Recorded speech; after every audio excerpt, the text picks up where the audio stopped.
Crash Team Rumble's launch is just around the corner, and having recently played the closed beta, I can say with full assurance it's an absolute blast. It's fast, frantic, unique, and complete insanity, to the point I can see this game having a much longer lifespan than CTR Nitro Fueled. That said, even with a launch roster of 8 characters, plus the inclusion of Spyro and Ripto at some point, knocking that number up to 10, that still seems pretty limited compared to the roster of CTR, as well as other competitive online games. Considering each season lasts about 3 months, I'd expect the roster will grow over time. With that in mind, Activision sent out a survey after the closed beta ended, in which there were some pretty interesting questions involving other, completely unrelated gaming franchises. It could possibly lead into crossover territory, and it's what inspired this video in the first place. But for the sake of clarity, this is just a speculation video, nor do I realistically think any of these characters will get in. Come on, do you really think Call of Duty's gonna get in here just because it's on the survey? No! I'm also not going to be including Spyro or Ripto in this list, cause they're basically already confirmed at this point, looking at the previous background art for the Crash Bandicoot website anyways. So without further ado, let's go over the 5 characters that should be playable in Crash Team Rumble. As a bonus, I'll even include the character class they each would likely fit in. Starting off at number 5 is Ori from Ori and the Blind Forest and Will of the Wisps. This duo of 2D Metroidvania platformers sees Ori on a quest to help restore different parts of the world before it reaches a point of no return. These games featured an absolutely beautiful art style and heartfelt stories that are most likely guaranteed to make anyone shed some tears by the end. Along the journey, Ori gains various new abilities that aid him in combat and traversal, such as blades, bows, reflecting projectiles, etc., providing more of a chance to flow through areas faster and gather hard-to-reach collectibles. Given how fast, agile, and even fragile Ori's character is in his own series, I'd say he'd feel right at home in the Scorer class, alongside Crash, Tana, and Catbat. While Ori is technically a Microsoft exclusive character, that hasn't stopped the Ori games from appearing on the Switch, and since the Xbox Activision acquisition is in complete disarray at the moment, I feel Ori could have a pretty strong chance at getting in, plus this'll be the little guy's first appearance on PlayStation consoles if it happens.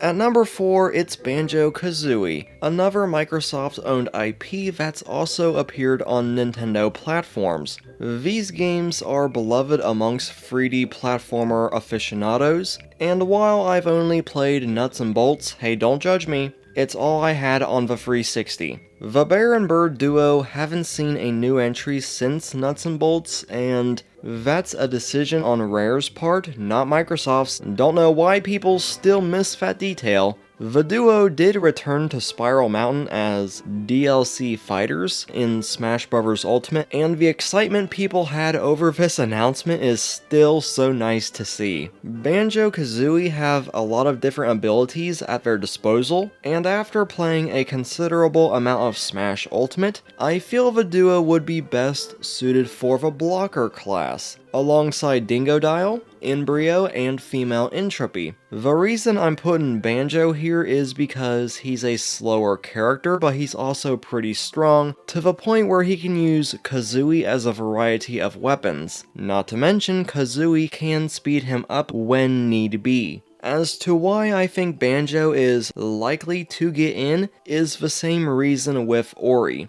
Although Paul Yan, studio head and chief creative officer at Toys for Bob, has stated that he would like to see a new Banjo game, the same for Spyro. This would be Banjo's first appearance on PlayStation consoles if it were to happen, but I also should clarify that with Ori and Banjo, this would only be possible thanks to crossplay. And looking at Fortnite, it does also include crossplay. Both Xbox and PlayStation exclusive characters can be played on either console, with the exception of a unique skin, which is actually the only thing exclusive to the actual consoles. But the normal versions of Master Chief, Aloy, and Kratos, they're open game, so I can see the same happening for Banjo and Ori. At number 3, it's Rayman. Oh Rayman, the hallmark of 2D platformers. A series that features beautiful art styles, varied gameplay, and simply isn't afraid to make things a bit difficult from time to time. While Ubisoft hasn't released a new mainline game since Rayman Legends in 2013, aside from Rayman Adventures on mobile in 2015, as well as a Rayman-themed Uno game? Oh my gosh.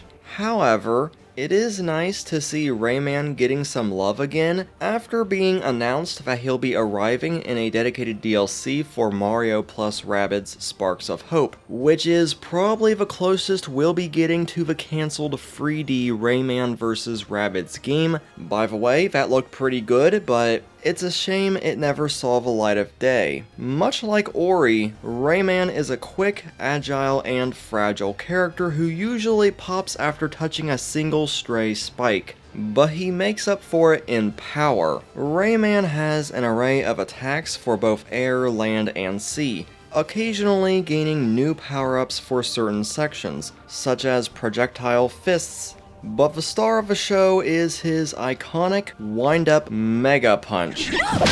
It slows him down to a complete stop, but the range is greatly increased so Rayman can stay farther away from danger. Granted, this is purely talking about 2D Rayman and not 3D Rayman, the latter of which I haven't played whatsoever, so not much I can do there. Trying to decide between booster and score for Rayman isn't exactly an easy choice, cause he would seem to be more of an all-rounder character like Coco, but if that was to ever be a new class, Rayman would fit right in. At number 2 is Ratchet and Clank, the intergalactic duo whose adventures have spanned across 5 console generations inside of 20 years. Now you guys have seen just how much I talk about this series here on the channel and know just how invested I happen to be in it. Again, don't judge me. The series is known for its out-of-this-world weapons, gadgets, charming characters, world building, and so much more. Now the reason I'm even mentioning the duo is entirely due to Dr. Cortex. Cortex is equipped with a blaster that can hit enemies from a distance, as well as transform them into different animals. Ratchet and Clank do have weapons that function the same way, but it wouldn't feel right to have 2 characters that serve the same function. It also wouldn't feel right to limit Ratchet to just the Omni-Wrench combos and one other weapon. The Pixelizer would be my choice, by the way. Come and buy a Pixelizer! But let's say every season introduces a new stage and power alongside each character, then I think that could partially solve the problem. Imagine a unique power that would summon a Mr. Zircon to fight alongside Ratchet. Or collect enough relics to activate relic stations that either unleash the turrets from the Megaturret glove or the Agents of Doom to chase after enemies getting too close to each other's banks. I think that would be absolutely hilarious. But for the legendary relic station, activate the Groovatron. That's bound to tick people off, giving your team a short window of time while the other team's stuck in the groove. Granted, a lot of these ideas sound completely overpowered, but let's be real, everything in Ratchet and Clank is ridiculously overpowered. In terms of class, I think Ratchet and Clank could be considered an all-rounder type of character. Ratchet's fast and agile like a score, but he is in no way fragile, cause he can take a pretty good beating before falling. Because of that, and also the weapon capabilities, there's potential for him to be part blocker. And given how booster characters are tech-based, well, that works too. It's also worth pointing out that Ratchet and Clank are pretty popular at the moment, given they've popped up in quite a few places since Rift Apart. Whether it be Fall Guys, Among Us, Funko Pops, cameos, whatever the case may be, I think this would be a perfect opportunity. So, Insomniac Games, Toys for Bob, Activision, PlayStation, if you're watching this, you've got opportunities to get Crash and Ratchet in the same room, so don't waste it like PlayStation All-Stars. Now, before getting to number 1, I do have some honorable mentions, but I will not be naming classes for them, and they are Sackboy, Ty the Tasmanian Tiger, Cinder from the Spyro and Skylanders series, Splatoon, which also appeared on the survey, and would be perfect given its competitive nature for when or if Rumble eventually arrives on the Switch. I mean, there was a Zelda collab for Tears of the Kingdom, so why not? Final honorable mention goes to KO the Kangaroo. Now, what's funny about this is the campaign of the official KO Twitter account is pushing really hard to get KO into Rumble. It's funny because this is legit something I would want to see, despite not having played the KO reboot yet. On the other hand though, Crash and KO are both Australian animals, and they're both made in the Unreal Engine 4, so they look like they would fit well in each other's worlds, so let's do it. And finally at number 1, and this one's probably a bit obvious on my part, but it's Sonic the Hedgehog.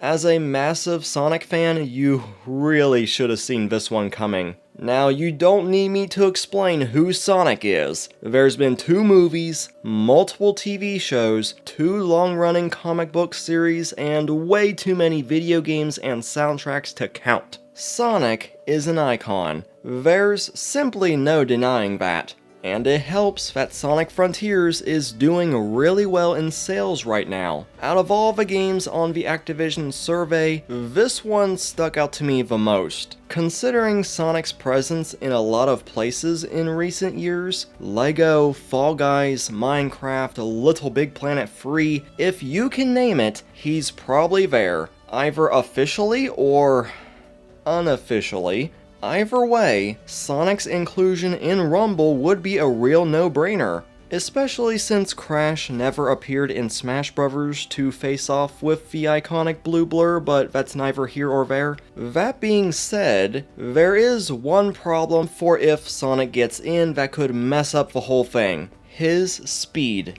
Let's face it, Sonic could run circles around every single character in the right hands, provided he's as smooth to control as in Frontiers, but there's problems where he could run off ledges, into walls, water, his greatest fear, or simply being able to collect every Wumpa fruit or possibly rings in the field, and also homing attack everybody before anybody could react to it, resulting in a pretty overpowered character and adds to the chaos. Which isn't a bad thing, but wouldn't exactly be fair. To solve this, Sonic can still be faster than the rest of the characters, but not so fast to the point everyone would start leaving matches if they so much as seen a Sonic in the lobby. As for Sonic-themed relic stations and powers, there's a lot of ways it can go, but one that's interesting is the legendary station being used to summon perfect chaos to flood certain parts of the stage and sending down debris along the way.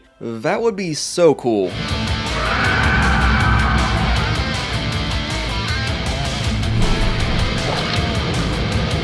So Sega, if you're looking for more crossover opportunities, and I'm sure you are, and also the aforementioned fact that Crash never made it into Smash to face Sonic, or Banjo, this is your chance to make that happen. And with that being said, guys, those are the 5 characters I think should get into CT Rumble. Whether or not any of them will actually happen, we'll have to see, but chances are, due to publisher stuff, I realistically do not see some of these actually happening, but who knows? The way crossovers and collabs are happening almost every single day across various franchises, it's definitely exciting. But until then, who do you want to see in CT Rumble? Whether it be from Crash or not, don't forget to subscribe, hit that bell, and thank you guys so much for watching and for the constant support. I truly appreciate it, and once again, I've been Blue Knight, and I'll see you guys back here next time.